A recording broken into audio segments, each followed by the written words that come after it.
I am not attracted to you intimately, James. I only love you as a brother. But I feel different for Travor. I love him." Her words carved into me like a blade, sharp and merciless. For a moment, I couldn't breathe. My ears rang as if someone had slammed a heavy door inside my skull. Jenny's lips were still moving, her eyes unflinching, her voice calm, almost too calm, but my mind refused to process anything beyond that sentence.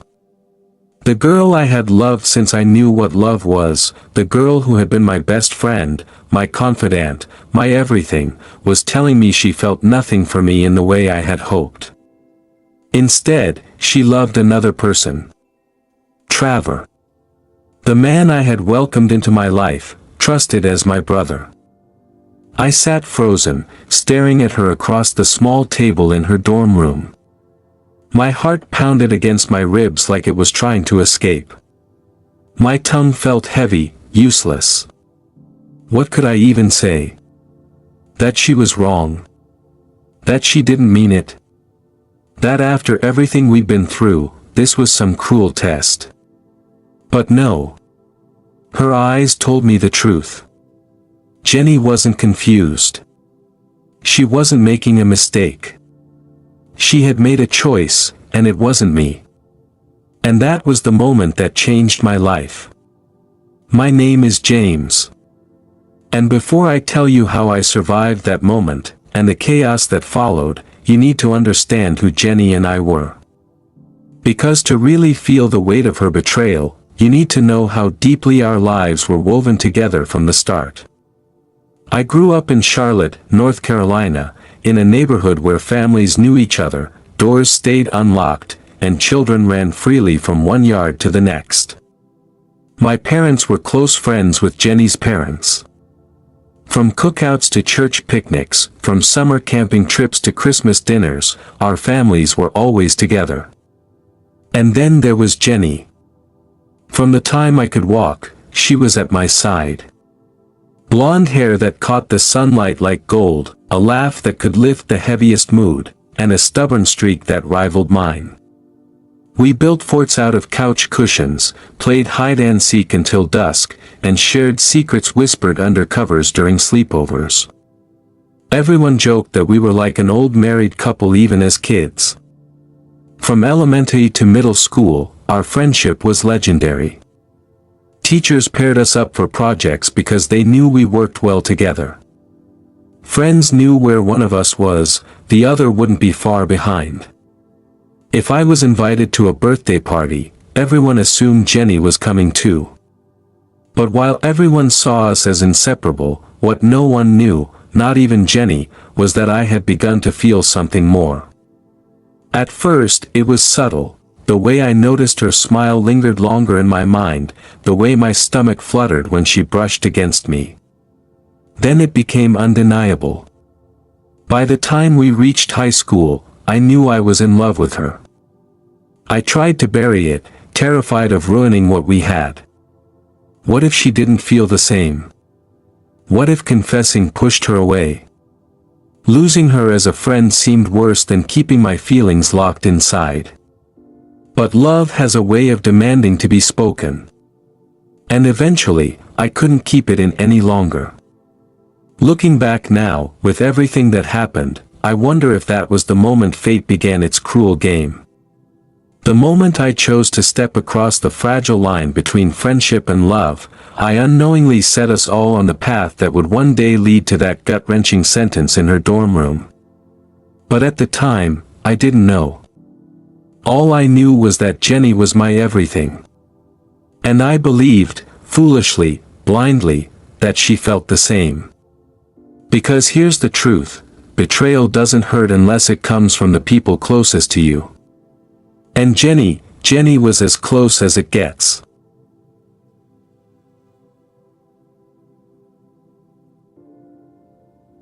I still remember the night I decided to tell her. It was sophomore year of high school, and the spring dance was only a week away. Jenny and I had been hanging out at my place, sprawled on the living room carpet with our textbooks open but barely touched. We were supposed to be studying geometry, but we were laughing too hard about how terrible I was at proofs. She leaned over, her hair brushing my shoulder, her smile wide and effortless. In that moment, I thought, if I don't tell her now, I'll regret it forever. My heart hammered as I blurted it out. Jenny, I started. I like you. Not just as a friend. More than that. I've liked you for a long time. The words hung heavy in the air. I was terrified she'd laugh, or worse, pull away. But she didn't. She blinked, tilted her head, and then the corners of her lips curled into a soft, shy smile I had never seen before. I was wondering when you'd say that, she whispered. Because I feel the same. Relief flooded me so hard I almost laughed out loud. I wanted to jump, to shout, to tell the whole world, but instead I just grinned like an idiot and nodded. That night, Jenny became more than my best friend. She became my girlfriend. From then on, we were inseparable. We walked to school together every morning, holding hands as though the world might break us apart if we let go. At lunch, we sat side by side, sharing sandwiches and inside jokes. After school, we lingered at the park until the streetlights flickered on, talking about everything and nothing. It wasn't just love, it was easy and natural. Like we had been made for each other. Our classmates teased us, but never cruelly. Teachers smiled knowingly when they saw us working together. Even our parents, who had long joked about us being husband and wife, now seemed almost proud, as if we had fulfilled some unspoken destiny. High school was full of little milestones that felt monumental at the time. Our first dance together, where I nearly tripped over my own shoes, but she laughed and pulled me back into rhythm. Our first kiss, under the bleachers after a football game, sweet and nervous and unforgettable. Late-night phone calls that stretched until dawn on weekends, whispering dreams about college, careers, and the family we'd have one day. I thought we had it all figured out. Jenny was cautious. Whenever things started to get more intimate, she gently pulled back. "I'm not ready," she would say. And I respected that. I loved her too much to push. I told myself, when the time is right, it will happen. And it will be perfect. We applied to colleges together, dreaming of staying close. When we both got into UNC Chapel Hill, it felt like the universe was rewarding us. I remember hugging her so tight we nearly fell over, both of us laughing with tears in our eyes. We were 18, standing on the edge of the future, hand in hand. And I believed, naively, blindly, that our story was just beginning. Because in those days, I never imagined that the girl who kissed me goodnight, who whispered, "I love you," into the phone, who swore she wanted forever with me, would one day look me in the eye and tell me she loved someone else. But that's the thing about first love. It feels invincible, until it isn't. College was supposed to be a new beginning. When Jenny and I both got accepted into UNC Chapel Hill, it felt like destiny. We were still inseparable, still the couple everyone admired. I walked onto campus that first day thinking I had it all, the girl I loved, a future full of promise, and the confidence of someone who believed his life was finally falling into place. Then I met Travor. Travor was the kind of guy who made friends instantly. Tall, charismatic, with a disarming smile and the ability to make anyone feel like they mattered. We met during orientation week. He sat next to me in an introduction to psychology lecture and cracked a joke about the professor's bow tie. I laughed, and just like that, we clicked. He was easy to talk to, easy to trust. Within weeks, Travor became my closest friend at college. And because Jenny was such a huge part of my life, it didn't take long before I introduced them. The three of us fell into a natural rhythm, late-night study sessions at the library, grabbing burgers after class, road trips during long weekends. It felt good. Like I had built the perfect circle, my lifelong love and my new brother-like friend. If there were warning signs, I didn't see them. Or maybe I didn't want to. Jenny still told me she wasn't ready for intimacy, and I respected that. I told myself we had time. We were young. Love didn't have to be rushed. But looking back now, I realize how naive I was. While I was busy waiting for the right time, Jenny had already found her moment, with Travor. The first time I noticed something strange, we were at a campus party. Music was blasting, people were laughing, and I had gone to grab drinks.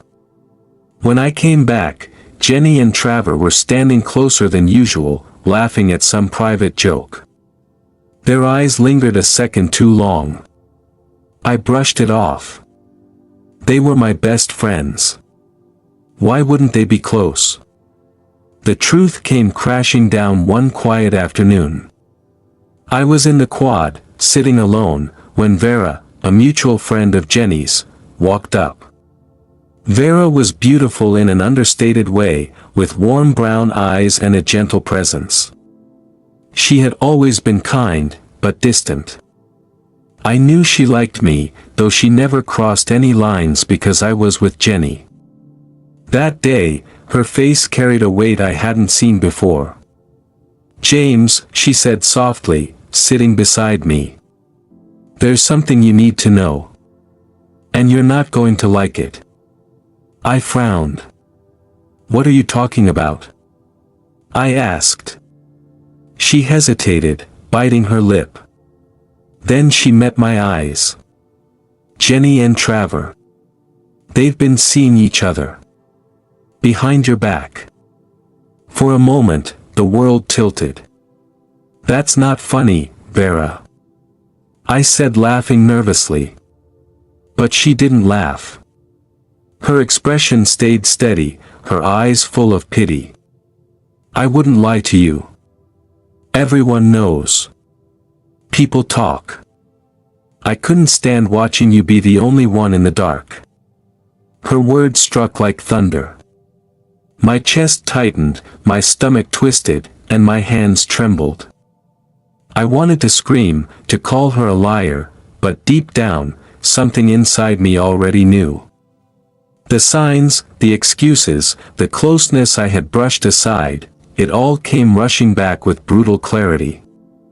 That night, I confronted Jenny. We sat in her dorm room, the same room where we had whispered dreams about our future. My heart pounded as I asked, "Is it true? You and Travor are dating?" She didn't deny it. She didn't even flinch. Her eyes met mine, steady and cold. "Yes," she replied. I couldn't believe my ears. "Why?" I asked. Then she said the words that would haunt me forever. "I am not attracted to you intimately, James. I only love you as a brother. But I feel different for Travor. I love him." Her voice was calm, almost gentle, as though she thought the honesty would soften the blow. But it didn't.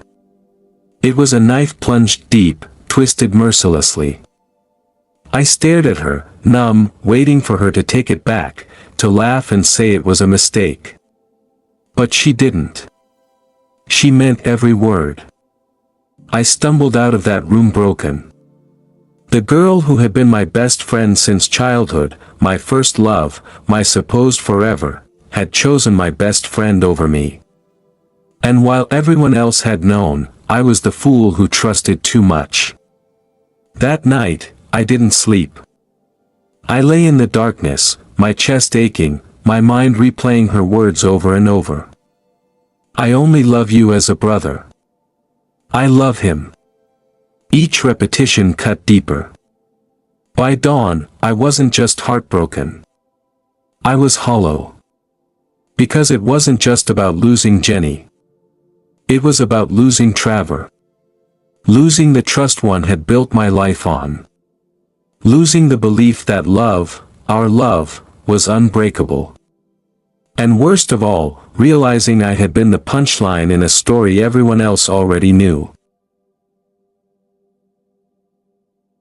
When I walked out of Jenny's dorm room that night, it felt like I had stepped into a different world. The campus looked the same, students laughing, couples holding hands, the hum of late-night conversations drifting through open windows, but I didn't belong in it anymore. Everything that had defined me, Jenny, Travor, our circle of friends, had been ripped away in one brutal confession. I didn't go back to my dorm. I couldn't face the whispers, the pitying looks, the unspoken words that I now realized had been following me for weeks. Instead, I packed a bag and drove home to Charlotte, where the silence of my parents' house swallowed me whole. For days, I barely left my room.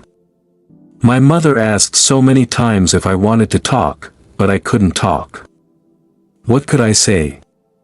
That the girl she'd always called her future daughter-in-law had chosen someone else, my best friend, no less. That I wasn't enough. That the life I thought I was building had collapsed overnight. So I stayed silent. I lay in bed staring at the ceiling, my chest aching, my thoughts circling endlessly, her words, his betrayal, my blindness. I replayed every moment in slow motion, searching for signs I should have seen. Each memory was a blade, cutting deeper. And then there was the humiliation.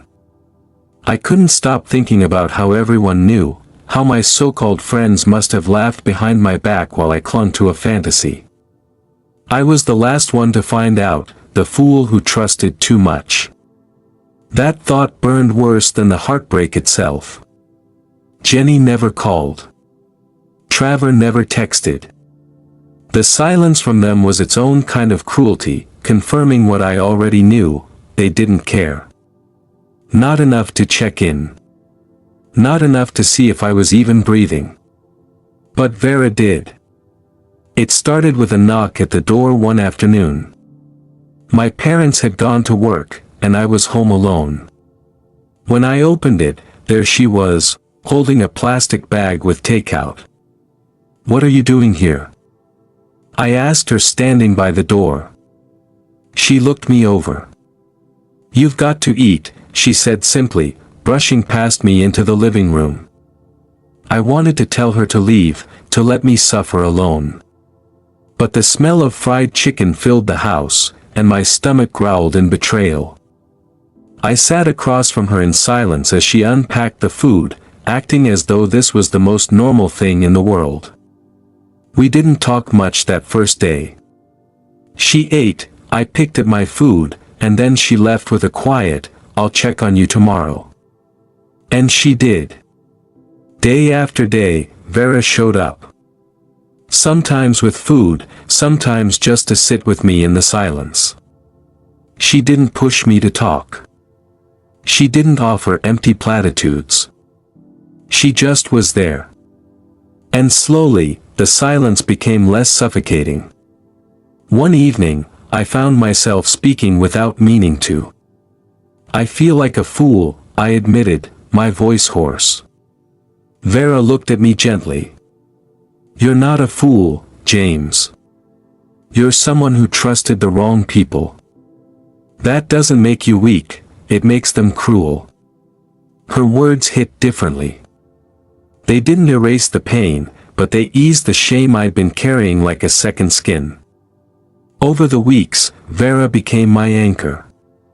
She'd listen when I ranted, sit quietly when I broke down, and even managed to make me laugh when I thought I'd forgotten how. And through it all, one thing became painfully clear: Jenny and Travor never once reached out. Not a text. Not a call. Not a single gesture to see if I was okay. Their absence spoke louder than anything they could have said. When I finally packed my bag to return to campus, I was still heartbroken, still raw, but I wasn't entirely alone. Vera had slipped into the space Jenny once held, not as a replacement, but as someone steady and real. As I drove back to Chapel Hill, I realized I no longer owed Jenny or Travor a single word. My silence would be my answer. And in that silence, something new was beginning to grow.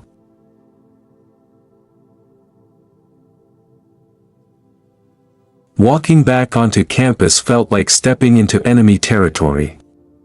The familiar red brick buildings, the oak trees lining the quad, the hum of student chatter, it should have felt like home.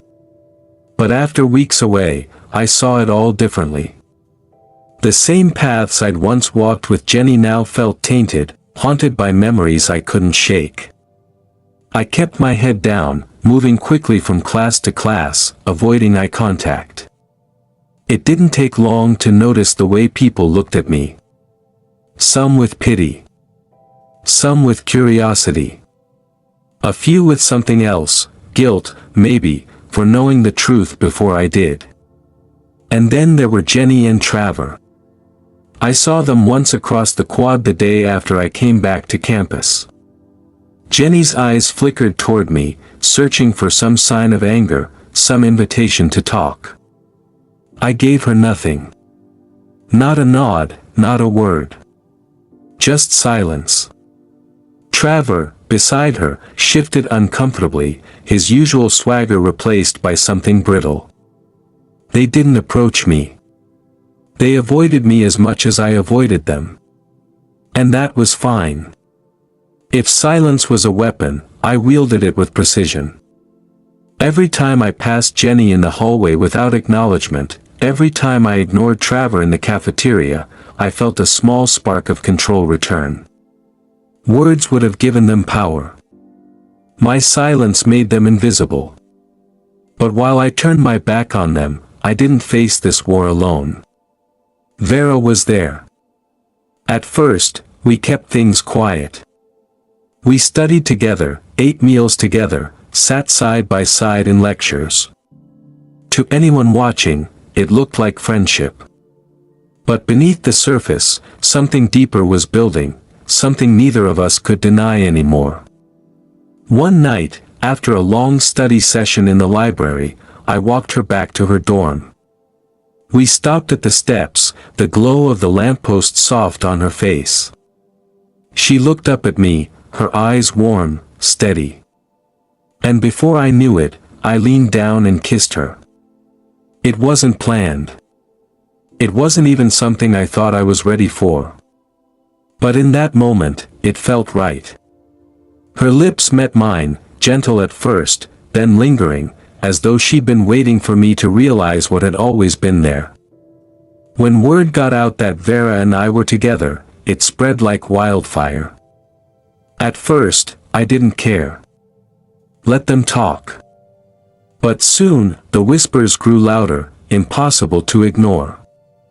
The comments followed us everywhere, echoing in the dining hall and classrooms. I could feel eyes on us each time we were together. Some with approval, some with envy, some with disbelief. And then came the shift.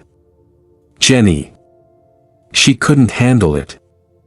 I caught her staring at us more than once, her expression unreadable, anger, sadness, jealousy all tangled together. Sometimes she looked like she wanted to scream. Other times, like she was about to cry. But I didn't acknowledge her. Not once. Vera and I walked hand in hand through campus, unbothered by the whispers. And every step we took together seemed to unravel Jenny a little more. Travor, too, seemed shaken. His confident grin was gone. One day in the cafeteria, I noticed the way he pulled away from Jenny when she reached for his hand, the way his eyes darted to me, as if searching for some sign of forgiveness. But I gave him the same silence I gave her. They had chosen each other. Now they could live with the consequences. The battlefield had shifted. And for once, I wasn't the one bleeding.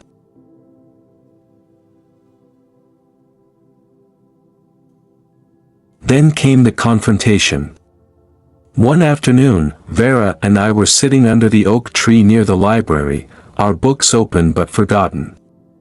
She was laughing at something I'd said when a shadow fell over us. We looked up and saw Jenny. Her arms were crossed, her jaw tight, her eyes burning holes through me. "So, it's true," she snapped. "You and Vera." I didn't answer.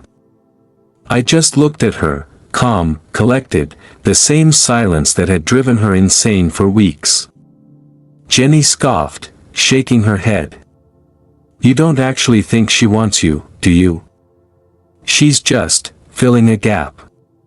That's all." Before I could speak, Vera did. Her voice was steady, but there was steel in it.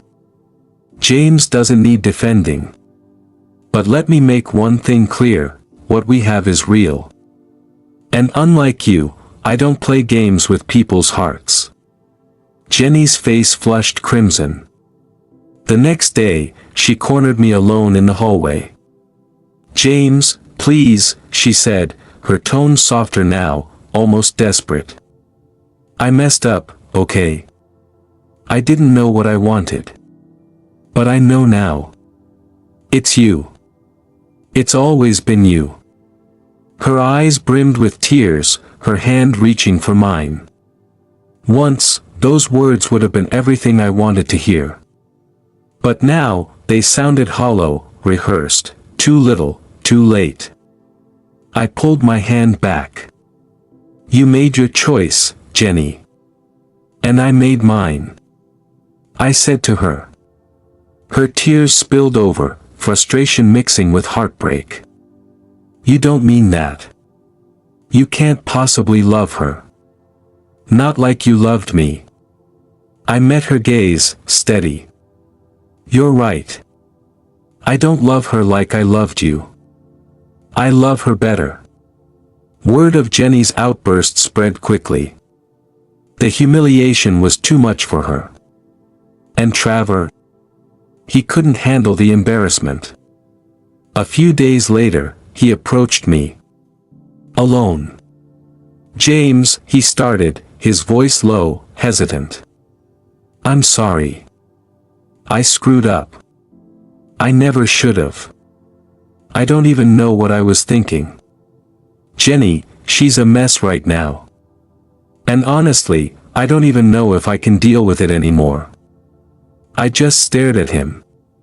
The boy I'd once called my brother, now apologizing for stealing the girl who betrayed me. But I said nothing. My silence was answer enough.